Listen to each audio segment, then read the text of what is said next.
Global smooth flotilla आलमी काफिला इस्तकामत, हम्म, ये क्या चीज़ थी और इसका पूरा जो है यानी इस पूरे फेज़ में क्या क्या हमारे साथ हुआ। सबसे पहले तो इंसानी तरीक़ का ये पहला वाक़या है और हिस्ट्री में ऐसी मिसाल नहीं मिलती कि 45 से ज़ायद ममालिक और 450 से ज़ायद लोग इकट्ठे होके एक गासिब और एक काबिज़ की हुकूमत को ख़त्म करने जा रहे हैं और कब्ज़े को ख़त्म करने जा रहे हैं। तो इसका हिस्सा बनना अल्हम्दुलिल्लाह बतौर पाकिस्तानी ये ऑनर की बात थी। और दूसरा बीइंग डॉक्टर, उधर तकरीबन 25 से 30 सिर्फ डॉक्टर थे पूरे काफ़िले में। अच्छा ठीक है। और पाकिस्तानी डॉक्टर्स की और पाकिस्तान की नुमाइंदगी करने का उधर भी मौका मिला।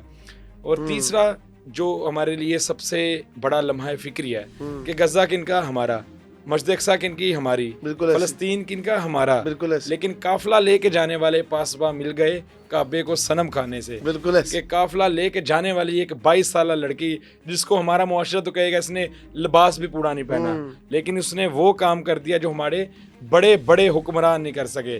उसने क्या किया, एक छत के तले जब हम उधर नॉन वायलेंट ट्रेनिंग करते थे, उस ट्रेनिंग के दौरान हम देखते थे कि अरब भी हैं, अजम भी हैं, अफ्रीकन्स भी हैं, मगरबी भी हैं और सारी दुनिया के मुस्लिम गैर मुस्लिम को उसने सिर्फ एक फ़लस्तीन के नाम पे इकट्ठा कर दिया। बिल्कुल। और जो इस पूरे ग्लोबल स्मूथ फ्लोटिला से हमें मैसेज लेना है वो इत्तेहाद उम्मत का है। बिल्कुल कि ऐसे। अगर 22 या 23 साल लड़की इंसानियत को इकट्ठा कर सकती है तो हम मसला फ़लस्तीन जिस पे किसी को इख्तलाफ भी नहीं है हम क्यों नहीं इकट्ठा हो सकते।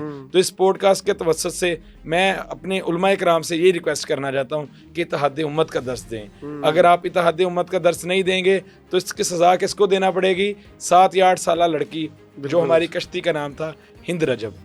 अब मैं इधर से कश्ती के उस हिंद रजब को सज़ा क्यों देना पड़ी, वो एक लड़की थी जिसके जिस्म में 360 से ज़्यादा गोलियां उतारी गई। आप सोच सकते हैं 360 गोलियां इकट्ठी तो करें और एक 7 या 8 साल बच्ची का जिस्म तो देखें कि हमारे नफाक की वजह से किनको सज़ा देना पड़ रही है। मासूम बच्चों। और बतौर डॉक्टर मेरा जाना वहाँ क्यों ज़रूरी था। गज़ा में अब तक 1600 से ज़ायद डॉक्टर्स और पैरामेडिक्स शहीद कर दिए गए हैं। गज़ा का सबसे बड़ा हॉस्पिटल जो अल-शिफा हॉस्पिटल था उसे बिल्कुल मुनहदिम किया गया और डॉक्टर अबू हुसाम को टैंकों के दरमियान से इस यानी हॉस्पिटल से उतारा है और टैंक में बिठा के लेके गए हैं। और गज़ा में एक ही कैंसर हॉस्पिटल था, यूरोपियन पैलेस्टाइन हॉस्पिटल, बिल्कुल तबाह कर दिया गया। गज़ा के अंदर एक ही न्यूरो सर्जरी हॉस्पिटल था, यूरोपियन पैलेस्टाइन और टर्किश हॉस्पिटल में कुछ डिपार्टमेंट थे, बिल्कुल मुनहदिम किया गया। और हमने लाइव ब्रॉडकास्ट में देखा कि अल नसर हॉस्पिटल पे हमला करते हैं जिसमें जर्नलिस्ट और कुछ डॉक्टर्स सेकंड फ्लोर पे खड़े होते हैं और रेस्क्यू करने हैं जिधर पहला हमला हुआ है। यानी इंसानियत इस यानी कदर गिर गई है कि ये मॉडर्न वर्ल्ड है। आप अभी क्लिक करें या आप अपने फ़ोन पे टच करें, ऑर्डर प्लेस करें, बर्गर या पिज़्ज़ा आपके डोर स्टेप में विद इन मिनट्स आ जाएंगे।